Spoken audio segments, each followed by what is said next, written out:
নমস্কার, আপনাদের সবাইকে পাপির হেসেলে সাদর আমন্ত্রণ।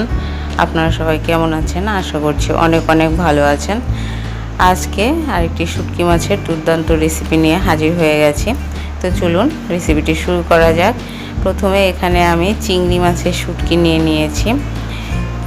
প্রথমে কড়াইয়ে আমি শুকনোতেই রোস্ট করে নেব কিছুক্ষণ, তাতে নোংরাটা যা থাকবে বেরিয়ে আসবে। কিছুক্ষণ রোস্ট করার পরে আমি এর ভেতরে দিয়ে দিচ্ছি জল, দিয়ে কিছুক্ষণ ফুটিয়ে নেব। তাহলে চিংড়ি মাছটা মোটামুটি নরম হয়ে আসবে আর নোংরাগুলো বের করতে হেল্প করবে। তো ফুটিয়ে নেবার পরে চিংড়ি মাছগুলোকে ভালো করে ধুয়ে পরিষ্কার করে নিয়েছি। আর এই পাশে কড়াই বসিয়ে দিয়েছি। কড়াইয়ের মধ্যে দিয়ে দিয়েছি সর্ষের তেল, আর তার মধ্যে দিয়ে দিলাম কিছুটা কাঁচা লঙ্কা। এটা পেকে গেছে কাঁচা লঙ্কা এটা।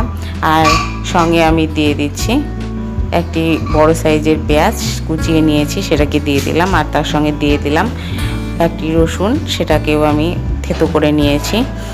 সেটাকে দিয়ে দেবার পরে কিছুক্ষণ নাড়াচাড়া করে নিচ্ছি। নিয়ে যখন ভাজা ভাজা হয়ে যাবে সেই মুহূর্তে আমি এখানে অ্যাড করে দেব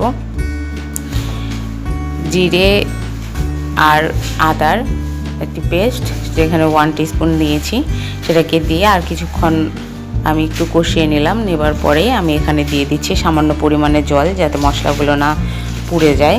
এরপরে কিছুক্ষণ নাড়াচাড়া করতে করতে আমি এর সঙ্গে অ্যাড করে দেব 1 টিস্পুন মতন শুকনো লঙ্কা গুঁড়ো। যেহেতু চিংড়ি মাছের শুটকি, সেহেতু শুকনো লঙ্কার গুঁড়োটা দিলে একটু ভালো লাগবে, সেই জন্য আমি এখানে 1 টিস্পুন শুকনো লঙ্কার গুঁড়ো, পরিমাণ মতন লবণ আর পরিমাণ মতন হলুদ দিয়ে দিয়েছি। আর এখানে দিয়ে দিলাম 1 টিস্পুন টমেটো কেচাপ দিয়ে এটা আবার কিছুক্ষণ কষিয়ে নেব, যতক্ষণ না এটা থেকে তেল ছেড়ে এসছে।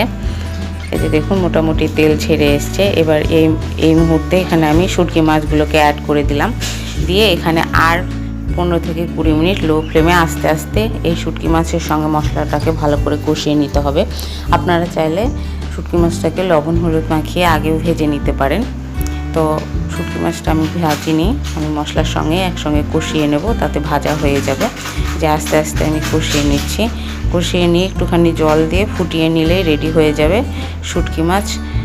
কেমন লাগলো আজকের রেসিপি অবশ্যই কমেন্টের মাধ্যমে জানাবেন। লাইক করবেন, শেয়ার করবেন বন্ধুবান্ধব আত্মীয়দের মাঝে, আর সাবস্ক্রাইব করে অবশ্যই আমার পাশে থাকবেন।